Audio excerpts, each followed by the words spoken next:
आज बात करते हैं भारत के उस हीरो की जिसने बाहरी सुरक्षा और आतंकवाद पर नजर रखने वाली भारतीय खुफिया एजेंसी रॉ की नींव रखी, जिनके ऊपर अपने बनी हुई कई सारी मूवीज पिक्चर्स देखी होंगी। उस एजेंसी का लोहा आज पूरी दुनिया मानती है। बात करते हैं उस महानायक की जिन्होंने 1971 में बांग्लादेश को पाकिस्तान से आजाद करवाया। आइए जानते हैं उस महान शख्स को जिन्होंने 1975 में सिक्किम का विलय भारत में करवाया, जिनकी वजह से भारत के 140 करोड़ लोग आज चैन की नींद सो पाते हैं। लेकिन हमारा दुर्भाग्य कि उनके नाम से आज बहुत कम लोग वाकिफ हैं। दोस्तों, हम बात कर रहे हैं रामेश्वर नाथ काओ जी की, जिनका जन्म 10 मई 1918 को वाराणसी में हुआ। आगे जाकर वो इंडियन इंपीरियल पुलिस अर्थात जिसे आज आईपीएस कहा जाता है, उन्होंने उसे क्लियर किया और इंटेलिजेंस ब्यूरो में उन्होंने अपनी मुख्य सेवाएं दी। उन्होंने तत्कालीन प्रधानमंत्री पंडित जवाहरलाल नेहरू तथा श्रीमती इंदिरा गांधी की सुरक्षा की मुख्य जिम्मेदारी संभाली और बहुत ही बखूबी इस जिम्मेदारी को उन्होंने पूर्ण किया। और उसके बाद उन्होंने घाना के प्रधानमंत्री की सुरक्षा की जिम्मेदारी भी बखूबी निभाई। फिर आया सन 1962, जब इंडिया चाइना वॉर में भारत में इंटेलिजेंस फेलियर हुआ। हमारी सुरक्षा एजेंसीज इस खतरे से हमें पहले सतर्क करने में नाकामयाब रहीं।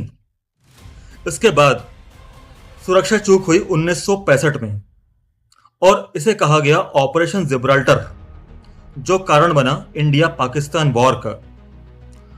और इसके बाद प्रधानमंत्री इंदिरा गांधी को आवश्यकता महसूस हुई CIA और MI6 जैसे सटीक और निपुण खुफिया सुरक्षा एजेंसियों की। उन्होंने इसका जिम्मा सौंपा RN काओ जी को। उन्होंने रिसर्च एंड एनालिसिस विंग, जो कि एक सेपरेट पार्ट हुआ इंटेलिजेंस ब्यूरो का, जिसे कहा गया रॉ, उसकी स्थापना की।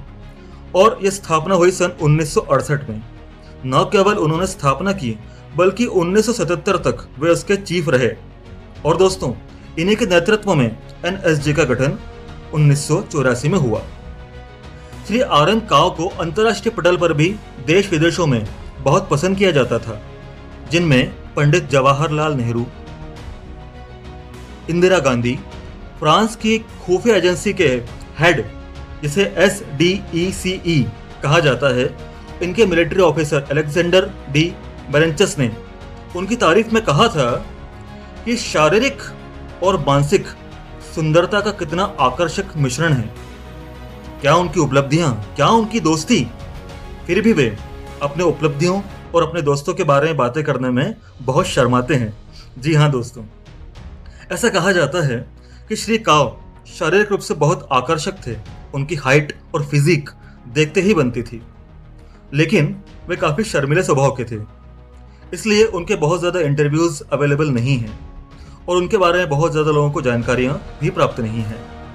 हालांकि 2019 में उन पर नितिन ए गोखले जी की एक जीवनी प्रकाशित की गई और इस पुस्तक में प्रस्तावना लिखी है भारत के current national security advisor Shri Ajit Doval ji ने। और इस किताब का नाम है RN Kao gentleman spy master.